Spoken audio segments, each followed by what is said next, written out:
오늘 여러분과 함께 나눈 누가복음 12장 예수님의 비유 말씀 중에 하나입니다. 비유는 예수님께서 이야기, 스토리텔링 이야기를 들려주시는 말씀입니다. 그런데 그 안에 일상적인 그 스토리에 깊은 교훈이 담겨 있습니다. 먼저 오늘 비유의 말씀을 아주 짧게 다시 한번 묵상해 보겠습니다. 한 부자가 있었습니다. 그런데 그 해 농사 지었는데 소출이 아주 풍성하게 되었습니다. 그래서 부자가 되었습니다. 1년 농사를 잘 지어 많이 거둘 수 있게 되었습니다. 돈을 많이 벌게 되었습니다. 얼마나 기분이 좋았겠습니까? 돈을 많이 벌었으니 계획을 세우게 됩니다. 본문 누가복음 12장 17절 18절 이렇게 기록되어 있습니다. 그 부자가 1년 농사 잘 지어서 큰 돈 벌은 그 부자가 심중에 생각하여 이르되 내가 곡식 쌓아둘 곳이 없으니 어찌할꼬. 그러니 곡간에 가득히 드릴 수 없을 정도로 그렇게 많이 풍년 많은 수확을 거두게 됩니다. 그래서 내가 이렇게 하리라. 이제 내 곡간을 헐어버리고 더 크게 짓고 내 모든 곡식과 물건을 거기 쌓아두리라. 이렇게 스스로 독백하고 있습니다. 곡식 쌓아둘 곳이 없을 정도로 소출이 좋았다. 그래서 곡식 쌓을 곡간을 더 크게 짓는다. 오늘날로 말씀하면 사업 확장을 합니다. 아주 과감하게 투자를 합니다. 좋은 일입니다. 그러면서 또 자기 자신에 대한 계획을 세우게 됩니다. 19절에 내가 내 영혼에게 이르되 여러 해 쓸 물건을 많이 쌓아 두었으니 이제부터 그동안 고생했으니 평안하게 쉬고 먹고 마시고 즐거워하자 하리라. 무슨 뜻입니까? 내가 돈 많이 벌었으니, 어쩌면 평생 쓸 돈 벌었으니, 아이고 내가 그동안 고생 많이 했는데, 내가 농사 짓느라고 아주 고생 많이 했는데, 아이고 당분간 나도 이제 고생 좀 안 하리라. 이제부터는 나도 평안하게 쉬고 먹고 싶은 것도 먹고 하고 싶은 것도 하고 여행도 다니고 친구도 만나고 즐겁게 살리라. 이렇게 이 부자는 자기의 사업 계획도 생각하고 자기 개인적인 계획도 가지게 됩니다. 여기서 이 부자가 스스로 말하고 있는 이 사업의 계획과 개인의 계획을 오늘날의 기준으로 한번 가만히 생각해 보시기 바랍니다. 여기에 뭐가 잘못된 거 여러분 발견할 수 있습니까?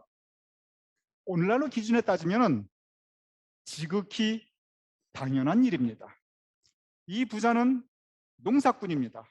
사업을 하는데 이 부자의 사업의 종목이 농사였습니다. 농사꾼이 농사 짓는 목적, 소출, 즉 곡식을 거두기 위함입니다. 그 한 가지 목적으로 1년 내내 열심히 일합니다. 농사도 사업이라고 한다면 모든 사업의 목적은 단 한 가지입니다. 이윤의 극대화입니다. 그래서 돈 많이 벌었습니다. 돈 많이 벌었으면 사업적으로 확장도 하고 투자도 하고 아주 건전하게 생각하고 있습니다. 그리고 개인적으로 내가 그동안 고생했으니까 좀 쉬고 하고 싶은 것도 하고 쓰고 싶은 것도 쓰고 여행도 다니고 여러분이라면 그러지 않으시겠습니까? 그런 분들이 때로 계십니다.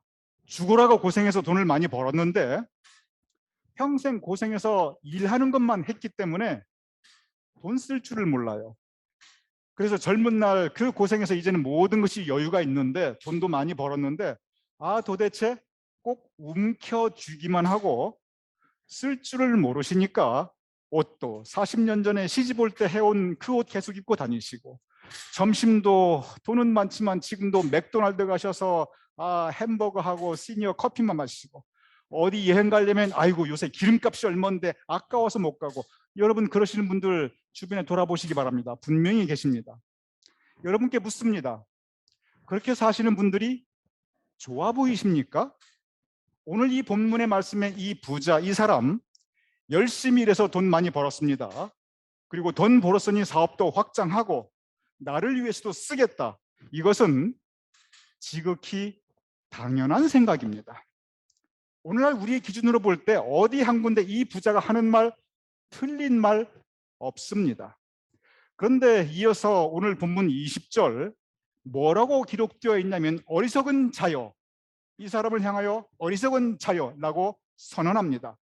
여기서 어리석다고 이 부자에게 하는 말씀, 여기에 힌트를 얻어서 이 비유를 어리석은 부자의 비유라고 기록하고 있습니다. 성경 말씀이 그렇게 기록한 것이 아닙니다. 후세 사람들이 이 말씀을 어리석은 부자의 비유, 이렇게 타이틀을 붙인 것입니다. 여러분께 다른 말씀을 또 드려보도록 하겠습니다. 다른 비유의 말씀입니다. 한 사람이 강도를 만났습니다. 길 가다가 강도한테 얻어맞고 쓰러졌어요. 그런데 길바닥에 누워 쓰러져 있는데 뭐 피도 흘리고 있겠죠. 레위인도 그냥 지나가고 제사장도 그냥 지나갑니다. 그런데 사마리아 사람이 거길 지나가다가 그 죽게 된 사람을 살려줍니다. 구해줍니다. 여러분, 이 비유의 이야기의 제목이 뭔지 아십니까? 선한 사마리아 사람의 비유. 선한 사마리아 사람의 비유가 이 비유의 타이틀입니다. 또 다른 이야기 여러분께 드리겠습니다. 한 사람에게 두 아들이 있었습니다. 둘째 아들이 아버지께 다가갑니다. 아버지, 내 유산 미리 당겨주세요. 그래서 유산을 미리 당겨받아가지고 그냥 허랑방탕 다 써버립니다. 그리고 우리의 돼지처럼 돼지하고 같이 살면서 온갖 고생을 다 합니다. 그러다가 아이고, 내가 이렇게 살 바에야 아버지한테 가서 그냥 살려주십시오. 차라리 아버지한테 매달리자. 그래서 아버지한테 가서 나 그냥 먹여주시고 재워주시기만 하면 내가 일 열심히 하겠습니다. 이렇게 얘기합니다. 그런데 아버지가 그 아들을 품에 끌어안고 맞아주면서 큰 잔치를 베풀어 주셨습니다. 이 비유의 타이틀, 제목이 있습니다. 여러분, 이 비유를 가리켜 무슨 비유라고 하지요? 탕자의 비유라고 합니다. 그런데 우리가 여기서 생각해 볼 부분이 있습니다. 우리가 선한 사마리아 사람의 비유 또는 탕자의 비유 이렇게 얘기하고 있는데, 막상 성경 말씀을 보면 사마리아 사람이 선하다 이런 얘기 한마디도 없어요. 선한 사마리아 사람 이런 얘기 없어요. 그냥 사마리아 사람은 그러지. 그러면 이 선한, 그걸 누가 붙였냐? 그것은 후세 사람의 평가입니다. 여러분과 저 같은 우리 믿는 사람들이 그 예수님 말씀을 보면서 제목을 붙이기를, 이 사마리아 사람이 참 선하구나. 그래서 선한 사마리아 사람의 비유, 성경 말씀에 없는 선한이란 단어를 거기에 우리가 추가로 붙인 겁니다. 탕자의 비유도 마찬가지입니다. 탕자라는 단어 자체가 성경 전체에 단 한 번도 안 나옵니다. 구약이고 신약이고 탕자라는 단어가 아예 없어요. 그런데 우리는 자연스럽게 탕자라고 합니다. 그러면 이 탕자라는 단어가 어디에서 왔습니까? 성경 말씀이 없는데, 예수님께서 그런 말씀 하신 적이 없는데, 그건 뭐냐면 여러분과 저 같은 우리 믿는 사람들이 후세에 이 이야기를 평가하면서 이 둘째 아들 요놈 나쁜 놈이네 그러면서 탕자라고 우리가 붙인 겁니다. 오늘 본문도 마찬가지입니다. 이 비유가 어리석은 부자인데, 그런데 예외적으로 이 어리석다라는 말은 어디서 왔느냐? 우리가 한 게 아니고 예수님께서 어리석다라고 선포하셨어요. 그러니 성경 말씀에 나타나 있는 그 모든 비유 가운데 유일하게 예수님께서 제목을 붙여주신 것이 오늘 이 어리석은 부자의 비유입니다. 부자는 부자인데 어리석다는 뜻입니다. 그런데 여기에서 보면 믿는 사람들의 눈으로 볼 때, 특별히 예수님께서 신앙의 관점으로 볼 때 이 사람 어리석다라고 평가를 한 것인데, 문제는 뭐냐면 오늘날 우리의 기준으로 볼 때 아무리 보아도 뭐 특별히 어디 잘못된 것이 나타나는 것이 없는 거예요. 여러분 아까 저랑 잠깐 생각했지만 이 부자가 계획한 거, 이 부자가 한 말, 여기에 특별히 잘못된 것이 느껴지지 않습니다. 바로 여기에 예수님께서 우리에게 주시고자 한, 가르치고자 하는 오늘 본문의 말씀에 핵심이 있습니다. 다시 한번 이 본문 말씀으로 돌아가 보도록 하겠습니다. 오늘날 이 본문에 이 부자가 돈을 벌었는데, 엄격하게 말하면 정직하게 그리고 정당하게 일해서 돈 벌었습니다. 생각해 보시기 바랍니다. 세상에 농사 짓는 것처럼 그렇게 정직한 사업이 어디에 있습니까? 농사라는 것은 땅에 씨 뿌려 가꾸어서 열매 맺게 하고 그걸 거두는 것이 그것이 농사입니다. 여러분 농사 안 지어 보셨어도 하다못해 댁에서 화분에다가 고추 심어서 고추 농사 짓고 화분에다가 깻잎 심어서 깻잎 농사 짓고 상추 심어서 상추 농사를 뭐 밭에 나갈 거 없이 화분에다 그거라도 한번 심어 보세요. 거기에는 하다못해 깻잎 하나를 나게 해도 상추 하나를 내게 해도 어떤 속임수, 잔재주, 뭐 사기치고 이런 거 하나도 안 통합니다. 그저 크든 작든 모든 농사는 성실하게 땀 흘려서 정성 들여서 그렇게 하자면 아무것도 거둘 수 없는 게 그게 농사예요. 그러니 사람이 할 수 있는 사업 중에 이 농사처럼 그렇게 정직한 사업이 세상에 또 어디에 있습니까? 그런데 오늘 이 본문의 이 사람은 적어도 농사지어서 부자가 되었어요. 그러니 정직하고 정당하게 일한 것입니다. 이렇게 정직하게 일해서 부자가 된 것을 가리켜 어느 면으로 보나 우리가 어리석다, 잘못되었다 그렇게 생각할 수 없습니다. 이제 벌었으니 내가 좀 쉬면서 쓰면서 하고 싶은 거 하고 살자. 여러분 이렇게 하시기 바랍니다. 혹시 여러분 가운데 조금 모아놓으신 재산이 또 돈이 어카운트에 이 비밀 자금이 있으신 분들요, 절대 자식에게 말씀해 주지 마시고요. 그 자식한테 말하면 귀신같이 달려옵니다. 그러니 그런 거 꼭 쥐고 계시고 쓰세요. 누구를 위해서? 여러분 자신을 위해 쓰세요. 평생 고생하셨는데 이제는 즐기고 사실 권리 있으시고 자격이 있으십니다. 그거 자식한테 다 물려주려고 할 필요 없어요. 젊은 사람들은 어차피 삽니다. 사실 날이 많이 남지 않으신 분들은 이제라도 좀 즐겁게 행복하게 사셔야 됩니다. 그러니 오늘 이 본문의 이 사람이 나를 위해 내가 돈 좀 쓰며 살겠다, 이거 잘못된 거 아니고 어리석은 거 아닙니다. 그럼에도 불구하고 예수님께서 어리석다라고 지적하셨습니다. 무엇 때문에 그렇습니까? 이유가 있습니다. 그리고 그 이유는 단 한 가지 이유입니다. 오늘 본문 20절 이렇게 기록되어 있습니다. 어리석은 자여, 하나님께서 선포하십니다. 어리석은 자여, 오늘 밤에 너의 영혼을 도로 찾으리니 그리하면 너가 준비한 것이, 너 그 재산이 누구의 것이 되겠느냐? 이 부자에게 하나님께서 질문을 던집니다. 물론 예수님의 비유입니다. 오늘 이 말씀을 다시 한번 이제는 우리의 관점이 아니라, 세상의 관점이 아니라 영적인 관점에서, 신앙의 눈으로 하나님의 관점에서, 예수님의 이 가르침의 관점에서 다시 한번 돌아보시기 바랍니다. 오늘 밤에 너의 영혼을 도로 찾으리니 무슨 뜻입니까? 영혼은 생명의 근원입니다. 영혼을 주신 이도 하나님이시요 찾아 거두시는 이도 하나님이십니다. 너가 준비한 것이 누구의 것이 되겠느냐? 너가 지금 가지고 있는 것이, 너가 가지고 있는 모든 것 하나님께서 주셨으니 가질 수 있는 것이고 하나님께서 거두시면 지킬 수 없다는 것입니다. 심지어 생명조차도, 우리가 가지고 있는 모든 것, 심지어 생명조차도 하나님께 달려있고 하나님께 의지해야 된다는 그러한 가르침입니다. 오늘 본문 17절에 부자가 이렇게 스스로 독백합니다. 부자가 심중에 생각하여 이르되 내가 곡식 쌓아둘 곳이 없으니 내가 이렇게 하리라.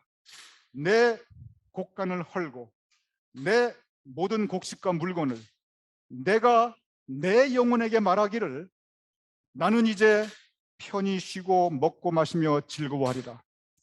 이 부자가 하는 말을 우리가 한 줄 한 줄 묵상해 보면 온통 내가입니다. 나 중심입니다. 모든 것이 내 계획입니다. 모든 것이 내 뜻입니다. 모든 것이 내가 다 한 거예요. 그리고 그 모든 것이 내 능력입니다. 내가 가진 것, 그러니 다 내 겁니다. 내 인생 내 거입니다. 내 평생 영원히 살 것 같아요. 이렇게 오늘 이 사람은 심중에 생각하기를, 그리고 인생을 살아가는 그 방식이 철저하게 나 중심입니다. 철저하게 내 중심, 내 생각, 내 뜻, 내 계획, 내가 가진 것, 내 인생, 영혼조차 내 것입니다. 바로 여기에 문제가 있습니다. 이 사람의 생각에는, 그리고 이 사람의 인생에는 하나님이 없었습니다. 내가 가진 것 하나님이 주셨다. 단 한 번도 그렇게 생각해 본 적이 없습니다. 바로 이것이 어리석은 것입니다. 바로 이것 때문에 이 부자를 하나님께서는 어리석은 자여라고 말씀하셨고, 오늘날 이 사람을 우리는 어리석은 부자, 부자는 부자인데 어리석은 부자라고 우리는 명칭하고 있습니다. 오늘 본문 마지막 절에 이 사람에 대해서 뭐라고 단 한마디도 평가하냐면, 제가 늘 말씀드립니다. 성경에 보면은 한 사람의 인생을 단 한마디로 표현하는 부분이 굉장히 많이 있습니다. 이 사람의 인생에 대해서 딱 한마디 표현하는데, 하나님께 대하여 부요하지 못한 자, 이렇게 표현합니다. 이것은 성경이 이 사람의 인생을 평가하는 표현입니다. 하나님에 대하여 부요하지 못한 자, 부요하다, 즉 부자이란 뜻이에요. 하나님에 대하여 부자가 아니란 뜻이에요. 이게 무슨 뜻이냐면, 이 사람은 적어도 세상에 대해서는 부자였습니다. 세상에 대해서는 줄 게 많아요. 돈도 많았고 시간도 많았고 할 수 있는 게 많아요. 세상을 향해서는 곳간이 가득 차 있고 사업이 확장돼 있고 내 인생 계획 많아요. 할 수 있는 게 많고 줄 수 있는 게 세상에는 얼마든지 있었습니다. 그런데 하나님에 대해서는 이 사람이 아무것도 가진 것도 내세울 것도 없었습니다. 왜냐하면 이 사람의 생각에, 이 사람의 인생에, 이 사람의 계획에 하나님 자체가 계시지 않았습니다. 이 사람의 레이더에는, 인생 레이더에는 하나님 전혀 잡히지 않았습니다. 그러니 하나님을 향하여 하나님 보시옵소서, 내가 하나님께 드리나이다, 내 마음 드리나이다, 내 시간 드리나이다, 내 정성 보소서, 내 마음 정성을, 내 마음 중심을 하나님께 드리나이다. 하나님께 드릴 게 아무것도 없었어요. 하나님께 대하여 올려드릴 것이 아무것도 없었으니 이 사람은 하나님께 부요하지 못한 자라고 성경은 평가하고 있었습니다. 여기서 한 가지 우리가 크게 경계해야 될 것이 있습니다. 그것은 뭐냐면, 오늘 이 본문 말씀이 교회 역사 가운데 가장 많이 잘못 이해되고 있는 성경 말씀 중에 하나입니다. 특별히 이단의 역사, 특별히 이 잘못된 이단들의 이 가르침들이 아주 단골로 악용하고 이용해 먹은 그 요절이 바로 이 부분입니다. 뭐라고 했냐면, 봐라, 부자가 어리석다, 하나님께 바치지 않아서 그렇다, 그러니 집안 돈 다 가져와라, 그러니 집 팔고 논 팔고 다 가지고 와라, 아 세상 자산 쌓아두면 된다, 다 가져와라, 아 이단들이 이렇게 말해요. 그래가지고 실제로 집 팔고 논 팔고 소 팔고 다 갖다 바쳐가지고 이단들만 배부르게 한 거, 교회 역사, 인류 역사 얼마든지 많이 있습니다. 가장 대표적으로 악용당한 본문의 말씀이에요. 여러분, 오늘 본문의 핵심의 뜻은 뭐냐면은, 예수님께서 이 말씀을 통해서 정말 가르친 그 진정한 의미는 뭐냐면, 오늘 본문의 이 사람처럼 하나님 모르고 살면 어리석은 사람이라는 뜻입니다. 오늘 본문의 이 사람처럼 내가 온통 내 중심으로 살면 어리석은 사람이라는 뜻입니다. 우리의 모든 것 하나님이 주셨으니 감사하자. 우리의 생명도 하나님이 주셨으니 감사하자. 우리의 미래 내 계획이 아니에요. 물론 내가 계획 세우지요. 그러나 사람이 계획을 세운다 할지라도 그 걸음을 인도하시는 분은 하나님이십니다. 그러니 우리는 하나님께 의지해야 합니다. 하나님 의지하고 하나님 나를 이끌어 주시옵소서. 나는 부족하옵나이다. 내 힘으로 안 되옵나이다. 하나님 의지하고 하나님께 간구하며 하나님의 인도하심을 구하며 살아가는 인생, 그렇게 살아가자는 것이 바로 오늘 본문의 가르침을 믿으시기 바랍니다. 오늘 이 부자의 문제는 돈이 많다는 게 문제가 아니었습니다. 사업 확장한다는 게 문제가 아니었습니다. 인생 계획 가지고 있는 게 문제가 아니었어요. 그렇게 해야 됩니다. 그 잘하고 있는 거예요. 문제는 뭐냐면은 오늘 이 부자는 그 인생, 그 생각, 그 계획에 하나님이 없으니 그 하나님이 없는 자리에 온통 돈만 들어갑니다. 온통 세상적인 것들만 들어갑니다. 그러니 하나님의 자리에 돈이 대신하였고, 그래서 하나님을 의지하는 것이 아니라 돈만 의지하고 살았습니다. 이것이 바로 이 사람이 하나님께 부여하지 못한 자, 어리석은 자, 이렇게 평가받고 있는 이유입니다. 우리는 하나님께 부여한 자가 되어야 합니다. 그러면 하나님께 부여한 자가 누구입니까? 그것은 하나님 중심으로 하나님께 의지하고 살아가는 사람입니다. 하나님 감사합니다. 하나님께서 주신 것, 무엇을 주셨건 그 분량이 어떻든 내 은혜가 너에게 족하도다. 하나님의 은혜에 감사하며 살아가는 사람이 하나님께 부여한 자임을 믿으시기 바랍니다. 내 생명도 하나님께 주셨습니다. 내 인생, 내 미래, 주님 의지하고 살아갑니다. 나를 선히 인도하여 주시옵소서. 주님 붙잡고 주님 의지하고 살아가는 사람이 하나님께 부요한 사람입니다.